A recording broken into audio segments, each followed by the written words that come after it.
On the 7th and last day of the November-December 95 retreat,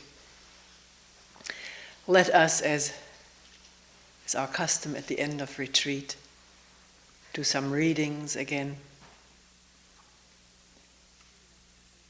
Time goes so fast from one retreat to another, and here is pretty much the same pile of books. I apologize for not introducing much new material. And yet I've never yet received a single complaint about that. We're always different. And therefore hear things differently, freshly. Unless the thought blocks the thought saying, well, I've heard that before.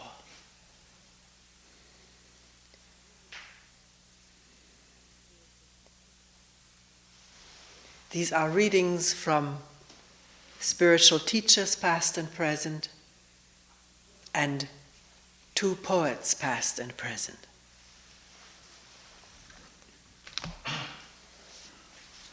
First, a few selections from the Zen teaching of Huang, who lived 1,000 years ago. The readings are not intended to represent Huang because there are abbreviations, things are left out. Sometimes an English word is substituted for a Sanskrit one. It is just selected as it fits into the work we've been doing here for the last 7 days or 7 years.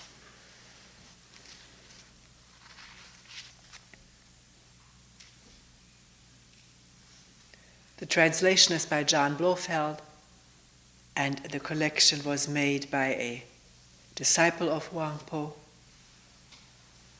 who was a Buddhist scholar and also the governor of the province where Huang Po was teaching.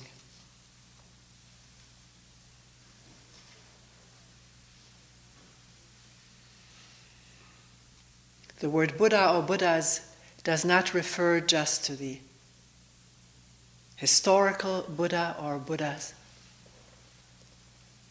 Gautama Buddha, but it refers to truth or enlightened beings. And what does enlightened beings mean? Thought comes up and asks that, doesn't it? Free from encumbrance of this network of duality.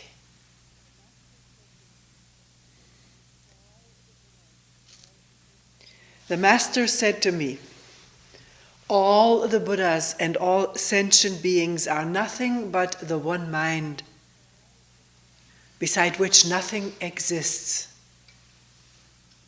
This mind, which is without beginning, is unborn and indestructible. It is not green nor yellow, and has neither form nor appearance.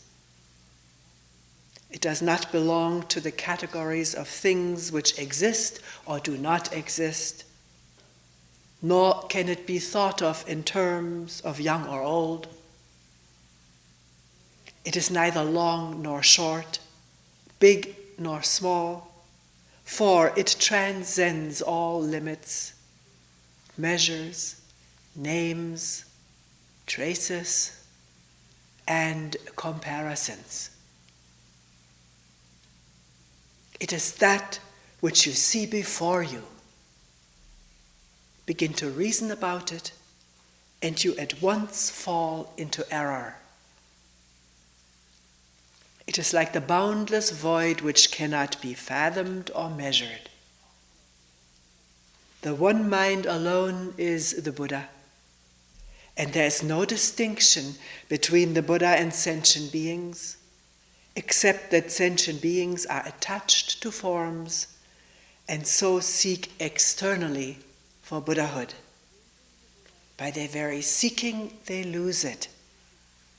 For that is using the Buddha to seek for the Buddha, and using mind to grasp mind. Even though they do their utmost for a full eon, they will not be able to attain to it.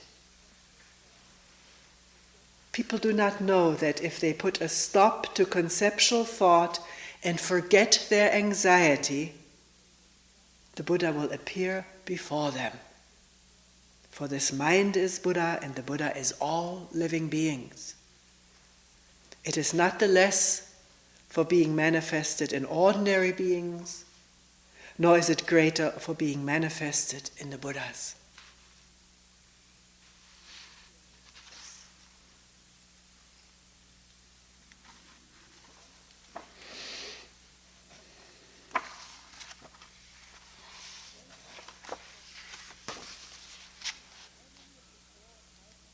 Once I put this question to the Master: how many of the 400 or 500 persons gathered here on this mountain have fully understood your Reverence's teachings? The Master answered, their number cannot be known. Why? Because this way is through mind awakening. How can it be conveyed in words? Speech only produces some effect when it falls on the uninstructed ears of children.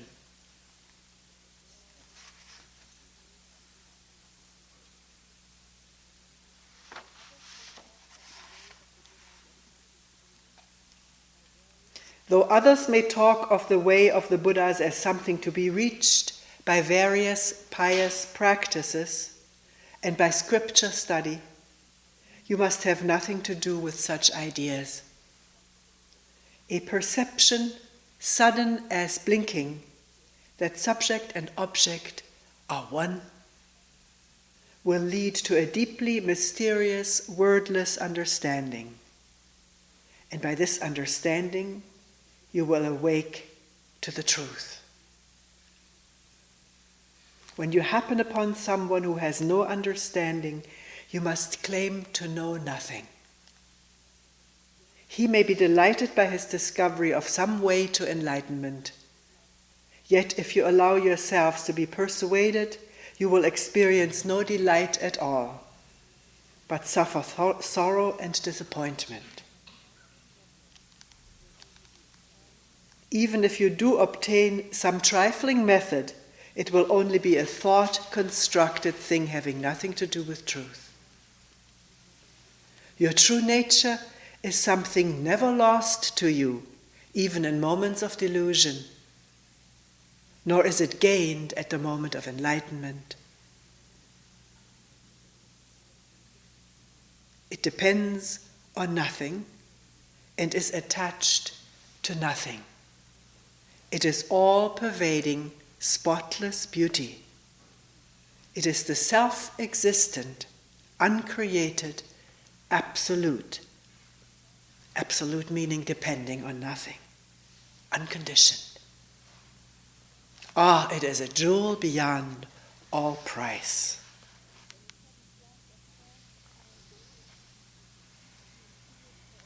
When a sudden flash of thought occurs in your mind, and you see it for a dream or an illusion, then you can enter into the state reached by the Buddhas of the past. Not that the Buddhas of the past really exist, or that the Buddhas of the future have not yet come into existence. Above all, have no longing to become a future Buddha. Your sole concern should be, as thought succeeds thought, to avoid clinging to any of them.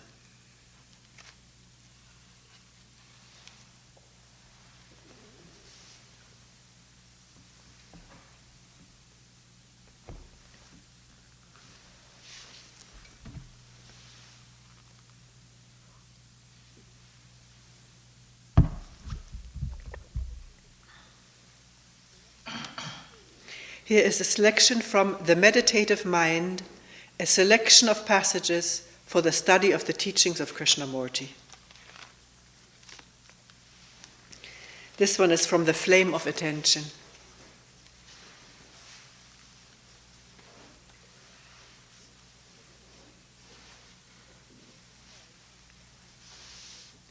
It is immensely important to know and to understand the depth and beauty of meditation. Man has always been asking from timeless time whether there is something beyond all thought, beyond all romantic inventions, beyond all time. He has always been asking, is there something beyond all this suffering, beyond all this chaos, beyond wars, beyond the battle between human beings? Is there something that is immovable, sacred, utterly pure, untouched by any thought, by any experience? This has been the inquiry of serious people from the Ancient of Days. To find that out, to come upon it, meditation is necessary. Not the repetitive meditation that is utterly meaningless. There is a creative energy which is truly religious when the mind is free from all conflict, from all the travail of thought. To come upon that which has no beginning, no end, that is the real depth of meditation and the beauty of it. That requires freedom from conditioning. There is complete security in compassionate intelligence. Total security. But we want security in ideas, in beliefs, in concepts, in ideals. We hold on to them. They are our security, however false, however irrational. Where there is compassion with its supreme intelligence, there is security if one is seeking security. Actually, where there is compassion, where there is that intelligence, there is no question of security. So there is an origin, an original ground from which all things arise, and that original ground is not the word. The word is never the thing. And meditation is to come upon that ground which is the origin of all things and which is free from all time. This is the way of meditation.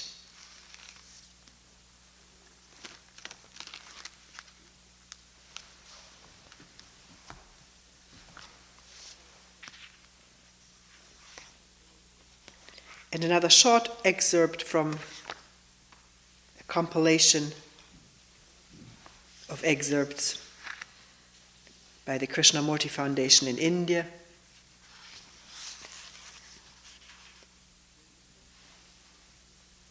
This one is dated Ojai 1940. I personally feel that the world is myself. That what I do creates either peace or sorrow in the world that is myself. And as long as I do not understand myself, I cannot bring peace to the world. So my immediate concern is myself, not selfishly, not merely to alter myself in order to gain greater happiness, greater sensations, greater successes. For as long as I do not understand myself, I must live in pain and sorrow and cannot discover enduring peace and happiness. And here's one from even earlier, 8 years earlier, from the Star Bulletin. That was the Theosophical Society newsletter, 1932. The individual problem is the world problem. If the individual has found happiness, has created order within himself, then he will create order in the world around him. And in helping others to solve their own individual problems, he will help to solve the world problem. You think that in seeking the liberation of the self, there is the suggestion of egotism. You think that to be eternally happy is a selfish realization. You think that to be free from sorrow and strife is a desertion of the world. This is a misconception. Liberation is the very antithesis of the sense of the ego, of I-ness. It is the ultimate realization for all people.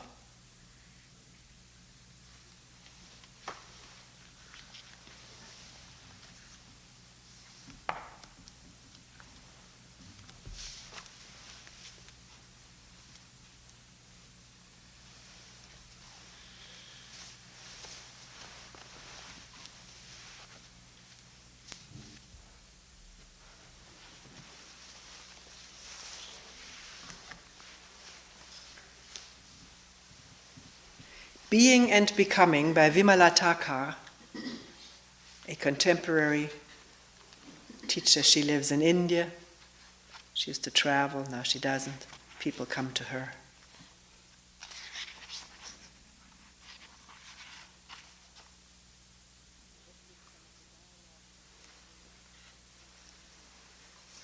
The book gives some of the dialogues which took place in Dalhousie, India during the summer of 1989.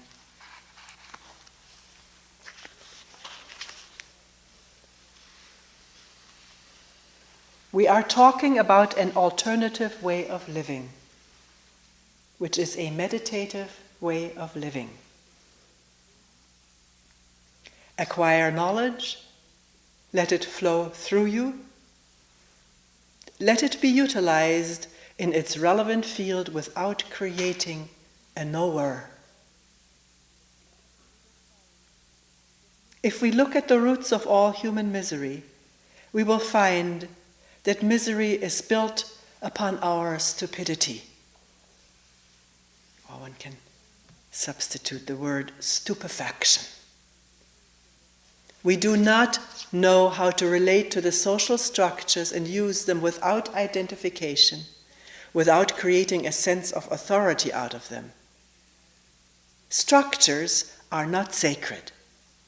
It is only life that is sacred. Patterns have no sacredness, whether you create them in the name of religion, spirituality, or politics. It is the pattern-free, structure-free, virgin dynamism of life that is sacred, that is divine. Wherever you have touched it with thought, you have manipulated it, you have structured it. It has utility, but not sanctity. It has utility, but no authority. Knowledge itself has no power to bind you. It is the creation of the knower that is the obstacle. Thought creating itself as knower. You have a beautiful sensitive body, and the sensitivity gets into touch with its respective objects outside, and they bring sensations. Sensations are converted back to electric impulses, and the brain interprets them. It's a marvelous process, what you call experiencing. Contact with the outside world through the senses, which are very delicate, very tender. It is quite hard and arduous work to keep your sensual system pure, healthy, supple, and elastic. Let the experiences flow through the sensual system. Nothing wrong in a sensual, sexual experience, But you create an experiencer and you get stuck in the experience and its likes and dislikes, its value structures, its preferences, its prejudices, its theories.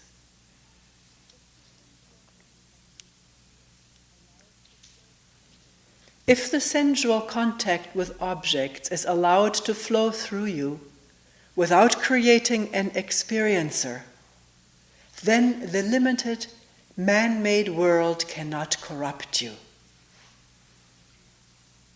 As the oneness of life manifesting itself into manyness does not get corrupted, does not lose its vitality, does not get mutilated.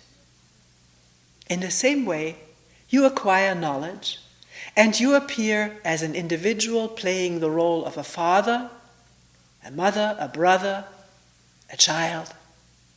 You are one, appearing as many. There is no identification with the fatherness, the sonness, daughterness, sisterness, and you don't tie so many knots inside, but play the roles sanely, completely, with the magnificence of an inner equipoise. Then you're appearing as many, functioning as many. You're acquiring the knowledge of structures, and handling of structures shall not corrupt you. In the man-made world, one has to learn to let the knowledge flow without creating a knower, and let the experiences take place without creating the experiencer. That is the way of meditative living. The word meditation has been identified with psychophysical exercises, concentrations, methods, techniques, kundalini, shakti paths. The word has been abused and misused in a callous way. No authority and no effort. Freedom from authority and freedom from the struggle of efforts. Once you know that these man-made enclosures are only to be lived in, then the sense of comparing yourself to others, he has a palace, I have a hut, he has millions and I only have thousands. The sense of comparison and the ambition for competition disappears. Your economic life becomes simple. No vanity, no pride about your scholarship, your erudition, and so forth. And your social life becomes simple.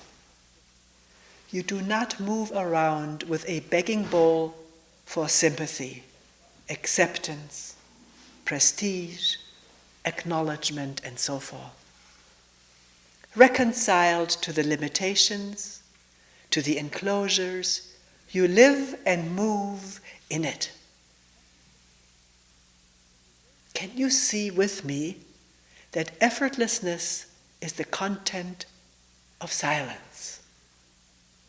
Silence is not only sitting still, it is a way of living. Meditation has no repetition at all. It is moment to moment. In the moment of relating, you are living. In the moment of aloneness, you are dying. It is living and dying, like inhaling and exhaling. To be alone is to die to the sense of being somebody or being something. Is not that the content of death and dying? To be alone is to die to the sense of being somebody, a sinner, saint, holy, knowledgeable, respected, rich, poor, and so forth. To be alone is to die to being something according to the definition of society, according to the value structure of religions. Physically isolating yourself may not lead you to the aloneness. It may not. That is what we're afraid of, dying to the sense of being somebody. Dying to all the images that you have built up about yourself is being alone. The way we are tackling the theme may be unusual, unheard of to many. It is a non-conventional way, a non-traditional approach. But I'm really grateful that life brings you and me together.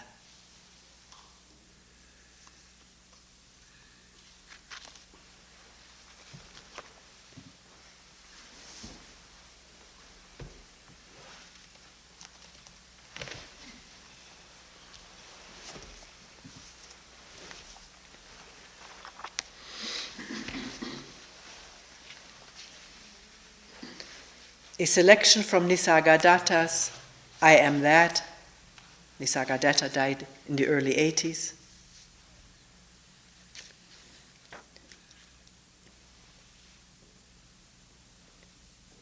Questioner. Maharaj, you are sitting in front of me, and I'm here at your feet. What is the basic difference between us? Nisargadatta.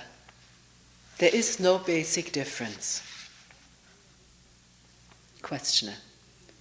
Still, there must be some real difference. I come to you, you do not come to me. Nisargadatta. Because you imagine differences, you go here and there in search of superior people. Nisargadatta. You too are a superior person. You claim to know the real while I do not. Nisargadatta. Did I ever tell you that you do not know and therefore you are inferior? Let those who invented such distinctions prove them. I do not claim to know what you do not. In fact, I know much less than you do. Questioner. Your words are wise, your behavior noble, your grace all-powerful. Nisargadatta. I know nothing about it all and see no difference between you and me. My life is a succession of events just like yours. Only I am detached and see the passing show as a passing show, while you stick to things and move along with them. Questioner. What made you so dispassionate? Nisargadatta. Nothing in particular. It so happened that I trusted my guru. He told me I am nothing but myself, and I believed him. Trusting him, I behaved accordingly and ceased caring for what was not me nor mine. The use in Hindu, a religion of self, does not refer to the ego self, but to the whole, undivided whole. He told me I'm nothing but myself, and I believed him. Trusting him, I behaved accordingly and ceased caring for what was not me nor mine. So, what we usually think is me or mine, he sees as not me or mine. Then what is? Questioner, why were you so lucky to trust your teacher fully, while our trust is nominal and verbal? Nisargadatta, who can say? It so happened. Things happen without cause and reason, and after all, what does it matter who is who? Your high opinion of me is your opinion only. Any moment you may change it. Why attach importance to opinions, even your own? Questioner, still you're different. Your mind seems to be always quiet and happy. and miracles happen around you. Nisargadatta, I know nothing about miracles and wonder whether nature admits exceptions to her laws, unless we agree that everything is a miracle. As to my mind, there is no such thing. There is consciousness in which everything happens. It is quite obvious and within the experience of everybody. You just do not look carefully enough. Look well and see what I see. Questioner, what do you see? Nisargadatta, I see what you too could see here and now, but for the wrong focus of your attention. You give no attention to yourself. Your mind is all with things, people, and ideas, never with yourself. Bring yourself into focus. Become aware of your own existence. See how you function. Watch the motives and the results of your actions. Study the prison you have built around yourself by inadvertence. By knowing what you are not, you come to know yourself. By knowing what you are not, you come to know yourself. One thing is certain. The real is not imaginary. It is not a product of the mind. Once you are convinced that you cannot say truthfully about yourself anything except I am, and that nothing that can be pointed at can be yourself, you are no longer intent on verbalizing what you are. All you need is to get rid of the tendency to define yourself. All definitions apply to your body only and to its expressions, its emotions, sensations, thoughts, all expressions of the body. Once this obsession with the body goes, you will revert to your natural state spontaneously and effortlessly. The only difference between us is that I'm aware of my natural state while you are bemused. Just like gold made into ornaments has no advantage over gold dust, except when the mind makes it so, so are we one in being. We differ only in appearances. We discover it by being earnest, by searching, inquiring, questioning daily and hourly, by giving one's life to this discovery.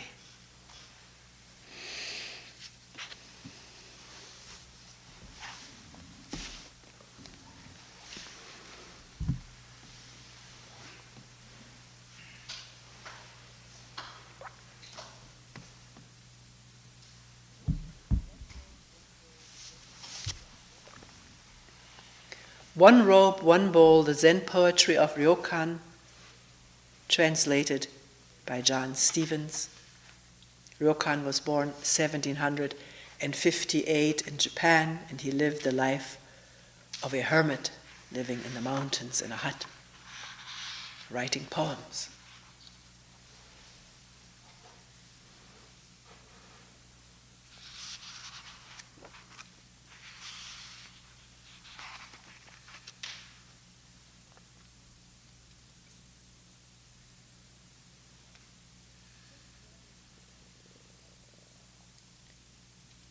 Fresh morning snow in front of the shrine, the trees. Are they white with peach blossoms or white with snow? The children and I joyfully throw snowballs.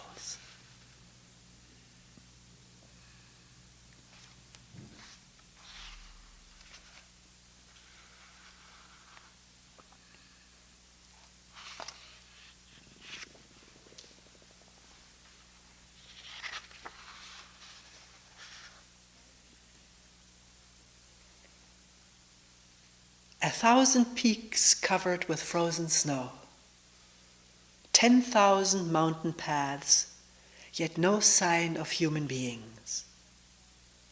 Every day only sitting. Sometimes the sound of snow blowing against the window.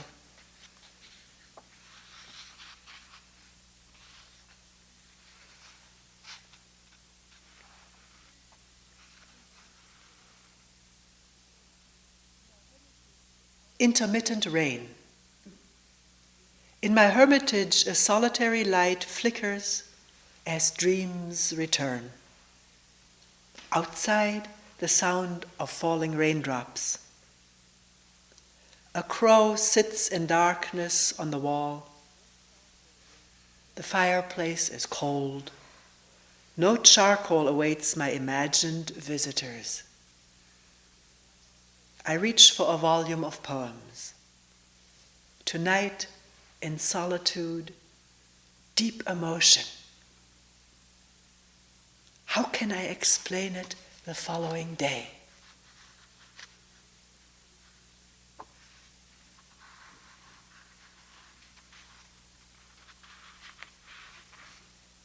An evening dream. Everything must have been an illusion. I cannot explain clearly even one part of what I saw. Yet in the dream, it seemed as if the truth were in front of my eyes. This morning, awake, is it not the same dream?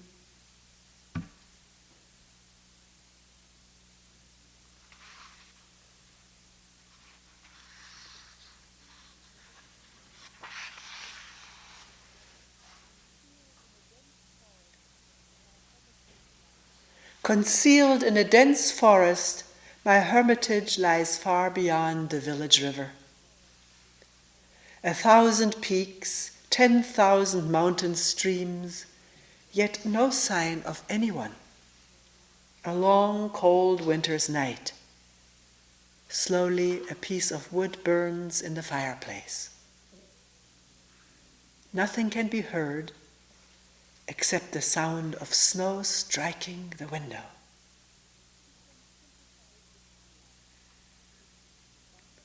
Who can sympathize with my life? My hut lies near the top of a mountain, and the path leading here is covered with weeds. On the fence, a single gourd.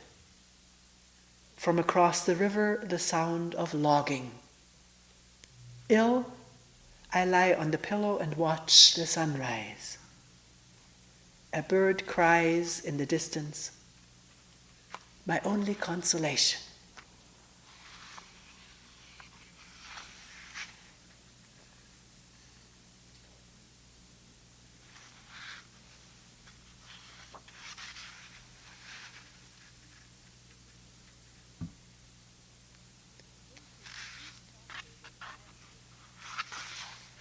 Drinking sweet sake with the farmers until our eyebrows are white with snow.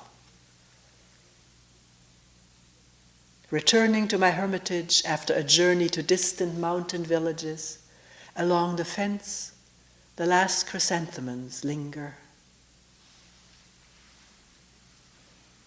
Late at night, listening to the winter rain, recalling my youth. Was it only a dream? Was I really young once? The hour grows late, but the sound of hail striking the bamboo keeps me from sleep. Another blizzard. The mountains are covered with deep snow. From now on, news from town must wait till spring. Wind and snow, then snow and rain. Tonight awakened by the cry of a wild goose in the dark, endless winter sky. Lying in my freezing hut, unable to sleep, only the quiet roar of water pouring over a cliff. No begging in the town again today. The snow falls and falls. Late at night, the snow is piling higher and higher, muffling the sound of the waterfall. The freezing morning rain has let up. What should I do? Fetch water? Chop firewood? Gather winter greens? In the shadow of the mountains, the firewood burns, brightening my cold little grass hut. Winter will soon be over. Please, please come visit my grass hut. My heart beats faster and faster, and I cannot sleep. Tomorrow will be the first day of spring.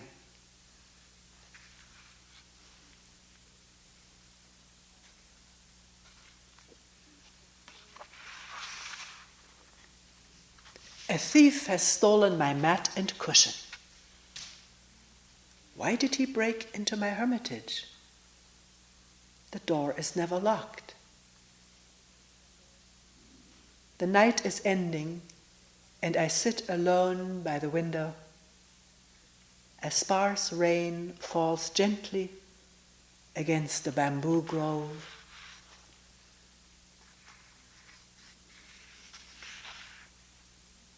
The thief left it behind, the moon at the window.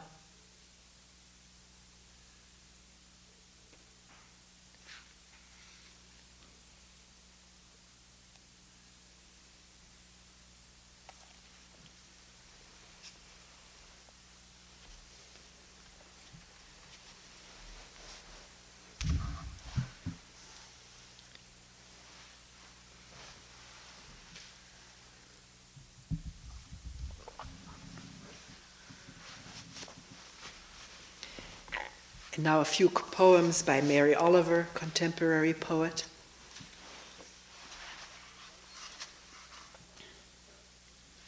This is from White Pine, and the name of the poem is Work.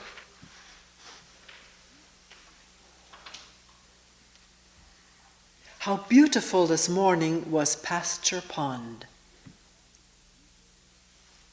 It had lain in the dark all night, catching the rain on its broad back. All day I work with the linen of words and the pins of punctuation. All day I hang out over a desk, grinding my teeth, staring. Then I sleep. Then I come out of the house, even before the sun is up, and walk back through the pine woods to Pasture Pond.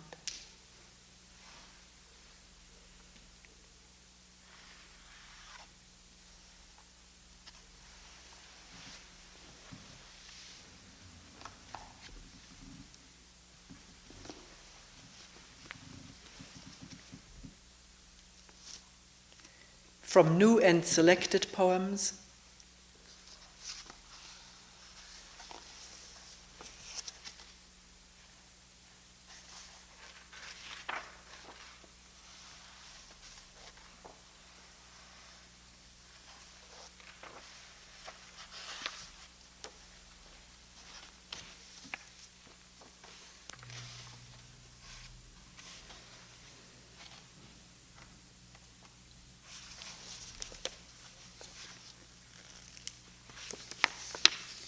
When Death Comes.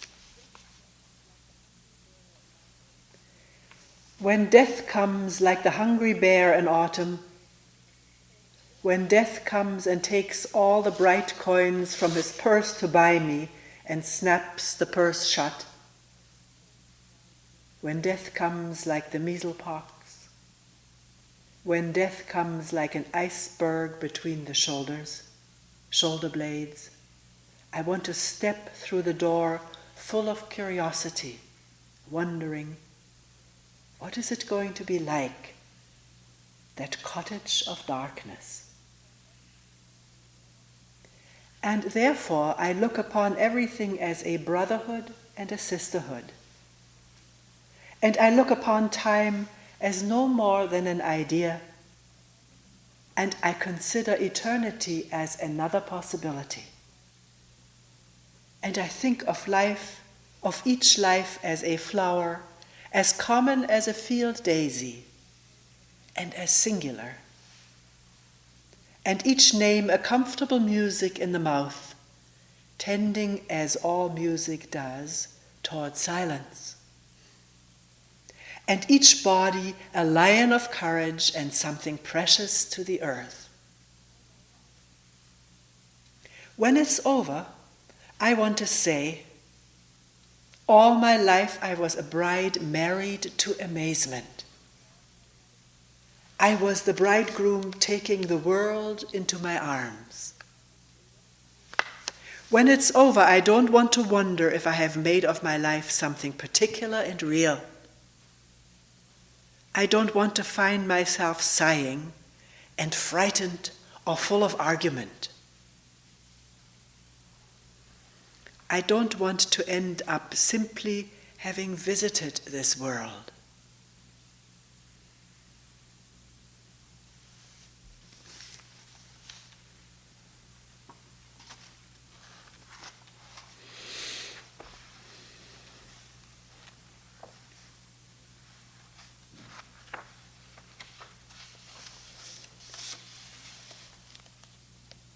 White owl flies into and out of the field.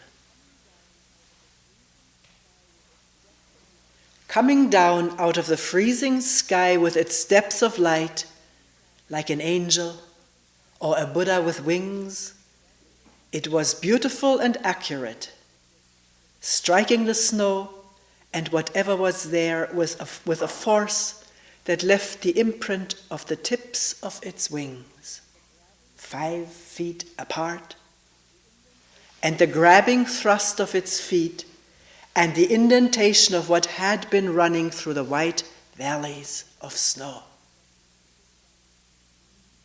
And then it rose gracefully and flew back to the frozen marshes to lurk there like a little lighthouse in the blue shadows. So I thought, maybe death isn't darkness after all, but so much light wrapping itself around us, soft as feathers, that we're instantly wary of looking, and shut our eyes, not without amazement, and let ourselves be carried as through the translucence of mica to the river that is without the least dapple or shadow, that is nothing but light, scalding aortal light, in which we are washed and washed out of our bones.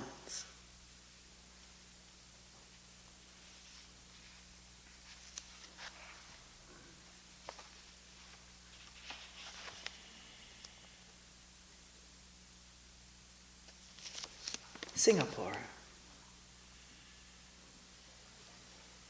In Singapore, in the airport, a darkness was ripped from my eyes. In the women's restroom, one compartment stood open.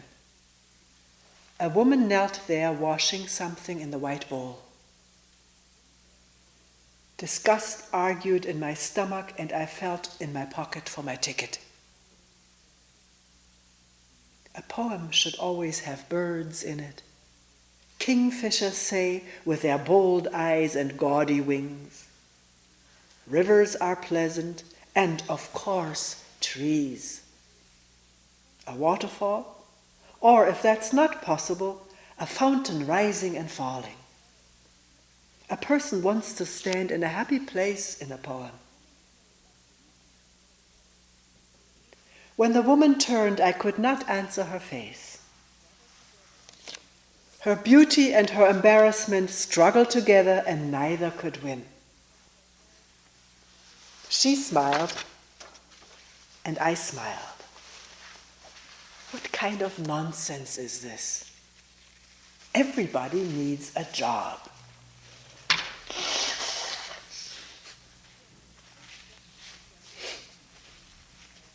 Yes, a person wants to stand in a happy place in a poem.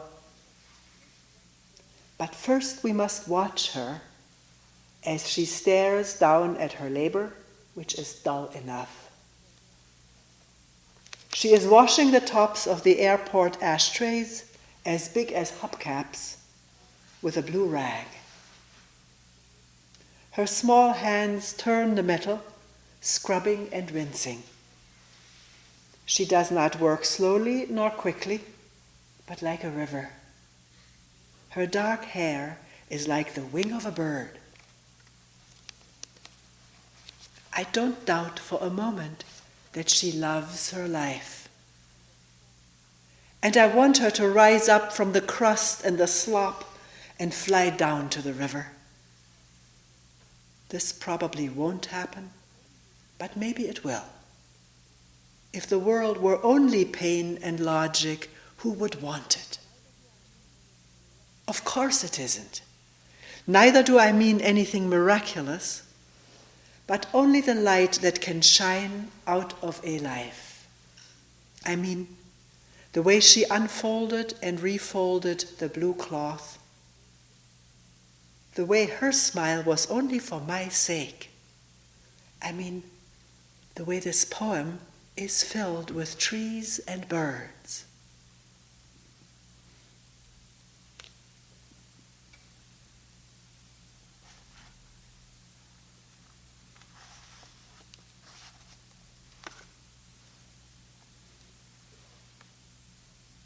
The sun.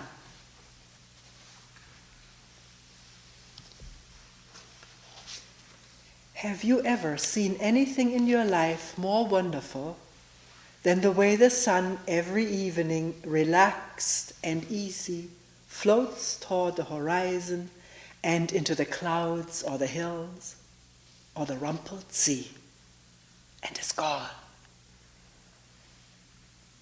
And how it slides again out of the blackness every morning on the other side of the world, like a red flower streaming upward on its heavenly oils. Say, on a morning in early summer, at its perfect imperial distance.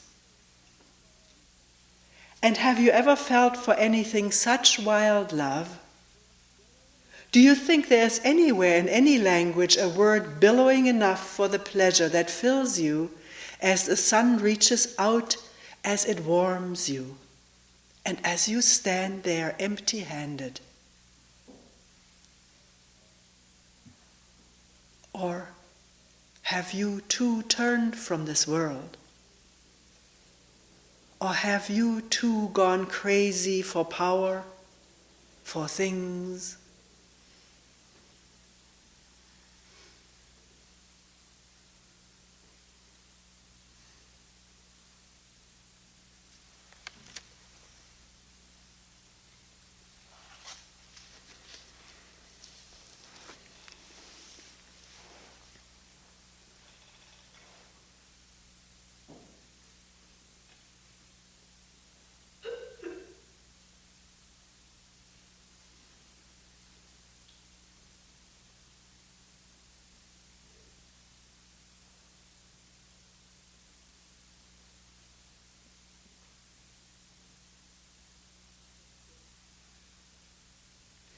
We will end here for today.